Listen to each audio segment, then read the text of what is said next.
I finally moved on the Citroën DS. It's gone, guys! And the deal I got is really good. Let's get started.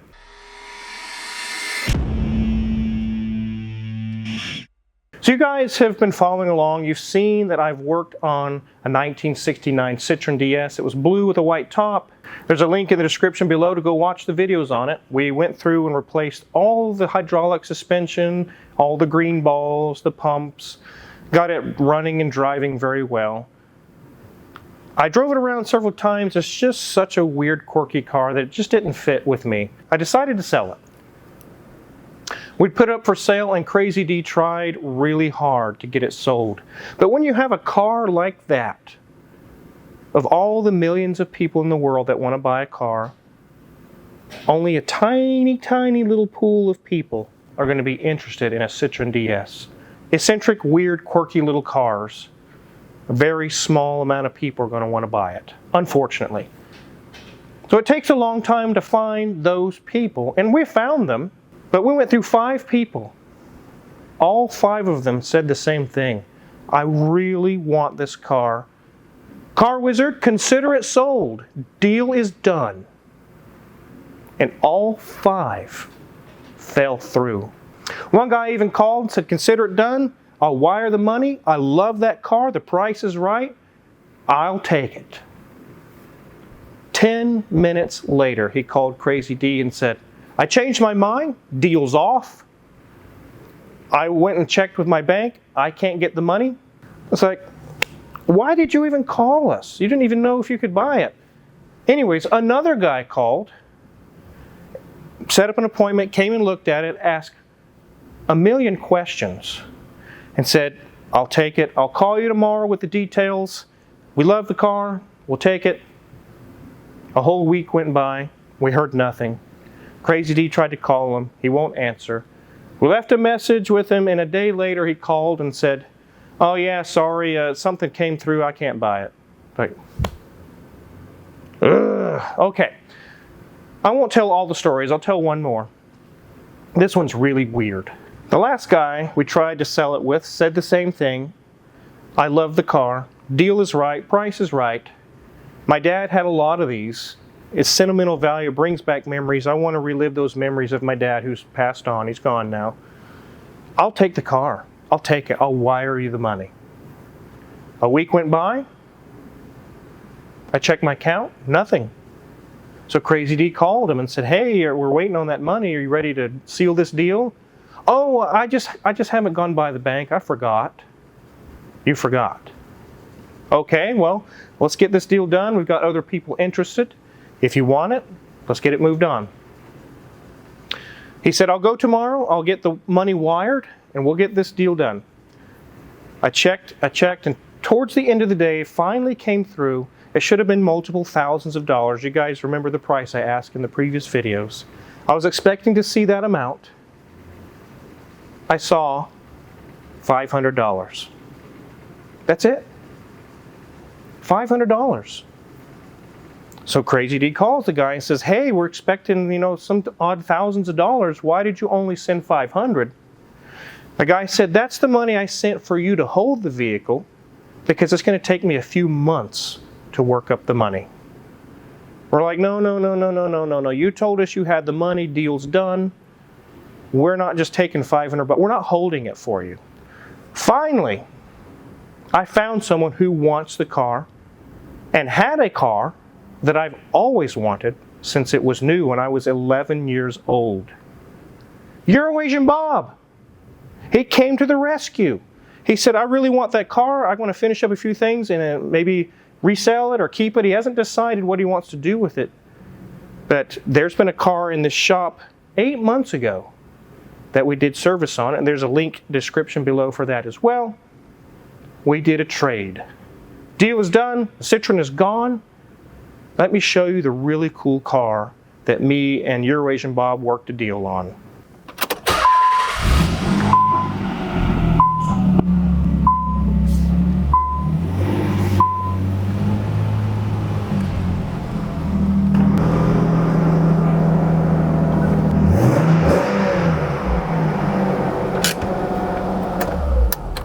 A pristine 1991 Nissan 300ZX. No, it's not the twin turbo. It's actually a very rare model. We did a video on this one not too long ago showing the timing belt service and a lot of things we did to it, and it's kind of just set for a while. Eurasian Bob was again also waiting for that one special buyer that wanted to spend the money. This thing wasn't going to go for $3 or $4 grand. It was worth a lot of money. Only 78,000 miles on it.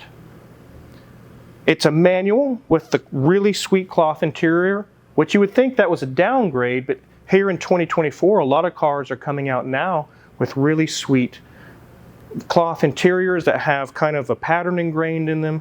It's starting to be cool again, and it's really cool in this vehicle. And no T-tops. It's what's called a slick top. And it is so fun to drive. No, it's not fast, but I don't care. When I was 11 years old, and Eurasian Bob has a story as well, when he first, we think we saw the same car when we were younger. These had just came out. I think it was 1990. And that reveals my age, if you guys want to know. I'm 45. But you're older, Mrs. Wizard. Would you like to come home tonight? Yes. You're treading very thin ice over there. Okay. But I look older. That's true. Yeah. I seen a pearl white one driving down the street. Even as a kid, I was just like, oh my God, that's awesome. It is so cool. It's kind of like a Japanese Porsche 928 or something. And kind of all over the years, I've thought about it here and there, but by now, most of these are destroyed. They got Mugen intakes on them, garbage suspension, they ride like a stagecoach. People have just roached them out. They're destroyed. And to find one now that is pristine and perfect. Eurasian Bob came up to me, he says, hey, I want that Citroën. And I remembered, hey, you've got that really sweet 300ZX. He's like, yeah, I haven't sold it yet. I was like, awesome. Let's work a deal on that. And we did, and the deal is done. Here it is. Let's take a look around this thing. Yes, those are Lamborghini Diablo headlights, or vice versa. They bought them from Nissan, the identical headlights. This one is not really black. It's kind of a dark gray metallic. And it's got metal flakes in it, pretty big flakes. It's really pretty.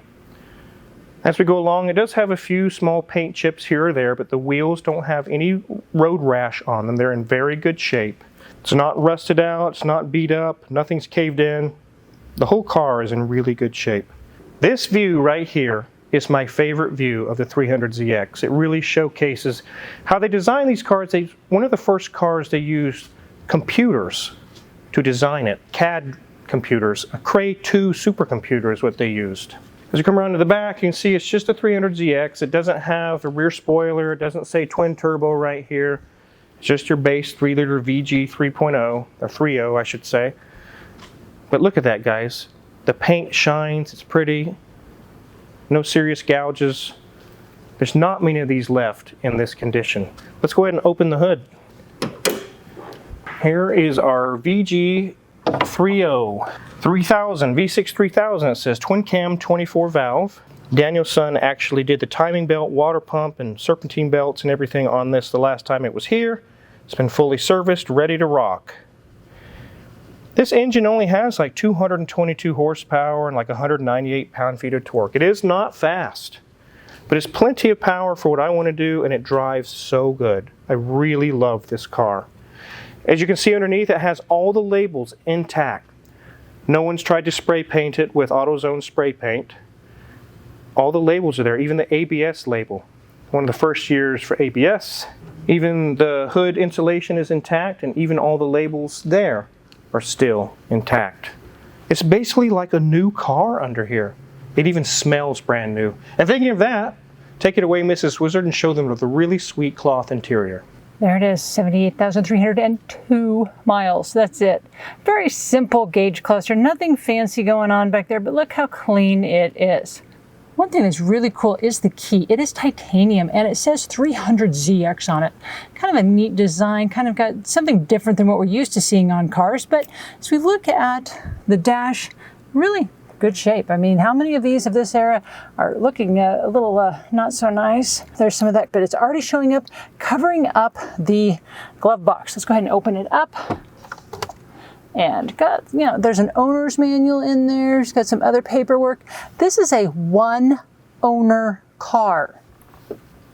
One owner, and they bought it in Wichita, so just bought 30 miles away. So this car has got probably 70-some thousand miles, not too far from this exact area. Well, you're looking there, and do you see any controls for the HVAC? Well, no, you don't.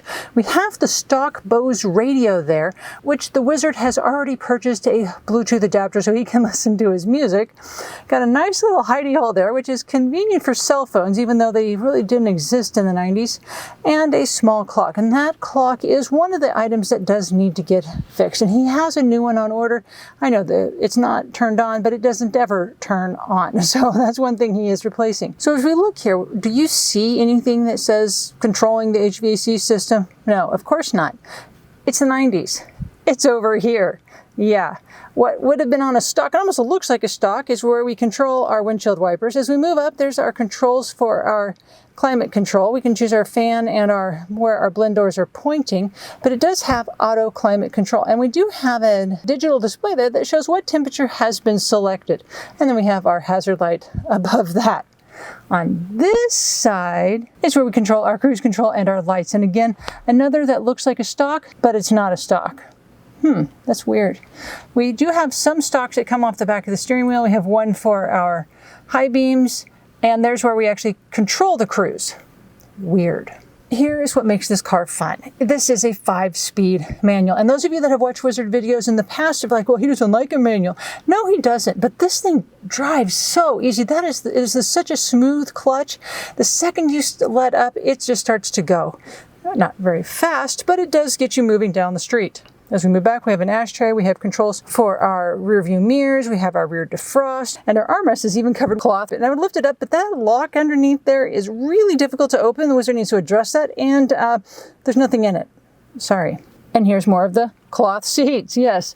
This has some nice columns kind of going on there, some nice rows of stitching, but that's about it. It does have the ability to move forward. We can see we can slide it forward, and there is a map pocket on the back of this seat, but it's in really, really good shape. As we look at our floor, we do have the embroidered 300ZX floor mats that are in amazing condition. It does say Bose on our speaker cover there. And again, that cloth wraps around to the door as well. This is what we call a 2+0 configuration. There is no back seat, but it actually has a rather large cargo space.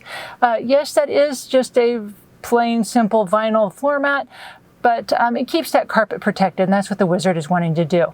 As we look at our back area, you can see it does have a cover that can go over that more cargo area, and you can see it has hood struts on both sides. That holds the glass up quite well. The roof is vinyl. It's not sagging. It looks in really, really good shape. And since it's such a small, cute little car, it has the tiniest of little map lights. Aren't those adorable? So since there's so many controls over here and behind here and over there and behind back there, there's not much left that needs to be put on the steering wheel except for the horn. So that's all you got there. So enough of this interior talk. Let's look at this on the underneath. I think there's something that does need to be addressed underneath there.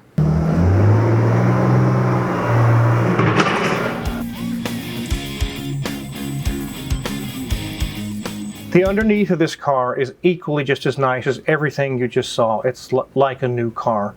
There's no leaks, there's no issues, but I have been having a slight vibration, and I think I know what it is, but Mrs. Wizard really dialed in exactly what the problem was, and we'll show you that here in a minute. Let's take a look underneath here. So here we are underneath all these belly pans, and they're all dry. All the bolts are intact, everything's there.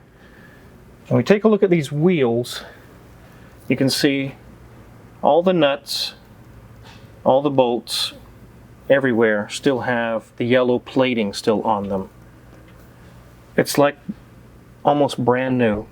The brakes are like 80% remaining. The struts are not leaking, there's no issues. I know from driving it there's no clunks or anything. Everything's tight on the front end. Same thing on this side. All the bolts and nuts and everything still shiny gold. Like a new car underneath. Here's our 5-speed transmission. It has a little bit of road grime on it. There looks like there was a coating, as you can see right here. The whole body was undercoated. It's like a waxy coating, which is good. That means it's going to last that much longer. Here's our exhaust. It has a few little scrapes here and there on it, but it's all pretty much rust-free even. It's really nice. Mrs. Wizard and I actually took this for a cruise, and we were feeling like a vibration, like through the whole body. And Mrs. Wizard actually nailed it. She said, I bet that it's the center support bearing for the drive shaft. And I was like, well, I don't know if these have one of those. It's so short. But sure enough, she was right. It actually does. Let's take a look. You can see the center support bearing there. I can actually see the rubber. It's kind of hard to see, but it's actually sunk all the way down. It's very difficult to see. The exhaust shields and everything are going to have to come off to get to it, but it is bad. When you know while we're filming, the air compressor for the shop comes on. We're not going to let that stop our video. Sorry for the air compressor noise. It's in the background. It'll go off in a minute. Here's our resonator chamber. Everything looks good there.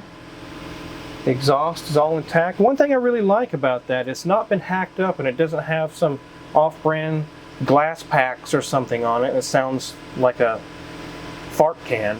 Here's our differential. No leaks going on, and there's some more of that yellow plating I talked about. It even has the pink paint marks from the factory from whoever assembled this in 1991. It looks like it's had some rear struts or put in the back. It says Excel G on it, so those have probably been replaced. But the rest looks in good condition. The CV boots are good. Brake pads are about 80% remaining in the back. Everything's looking good on the CV boots. Shocks have been replaced. Everything looks good. Looks brand new. One thing I did notice as we're going along to the exhaust, it does have dual exhaust all the way back, stock, but the mufflers themselves may not be stock. Quiet Flow SS. They don't sound loud. I don't notice anything different than stock, but those must have been replaced at some point. Eurasian Bob, as he always does, presents his cars very well. I'm very thankful for the trade he did with me, and he came through with a perfect car. He said it was perfect in his ad, and he was right. Everything he said it was is exactly as he said it was. The tires are brand new. He put new tires on it, so let's get this thing on the ground. So here we are again with a favorite 3/4 view of the car in the rear. And like I guys told you at the beginning of the video, this thing is in such good shape. Thanks again to Eurasian Bob for helping me out. He's going to do some things with the Citroën, get it sold or keep it. I don't know what he's going to do. I've always wanted one of these, and there's really none left that are immaculate and like stock, like this one is in. If you watch Mrs. Wizard's interior review, you would know this is a one-owner car. It was bought brand new in the Wichita area, like she said, in 1991, and it's been with the same owner until Eurasian Bob transferred it to me. So, whoever had this took very good care of it. They didn't put a lot of miles on it. And the interior, it smells like a brand new 1991 Nissan. You guys know that experience. It's kind of like a coconutty, vinyl, rubbery smell. It's like driving a new car. It's so cool. If you're curious what kind of tools we're going to use to fix the carrier bearing on this, I think I'm going to go with a one-piece drive shaft because I've already ordered it. I know I am. We're going to get rid of that design. It'll take care of the vibration. And we'll do a video again showing you guys all that has to come apart to get to it. But the kind of tools we use to fix this or any other car in the shop are listed in our Amazon affiliate link in the description below. If you purchase anything there, we get a small cut and really appreciate it. And make sure to hit the subscribe button because there's so many more cool videos to come. Thanks for watching.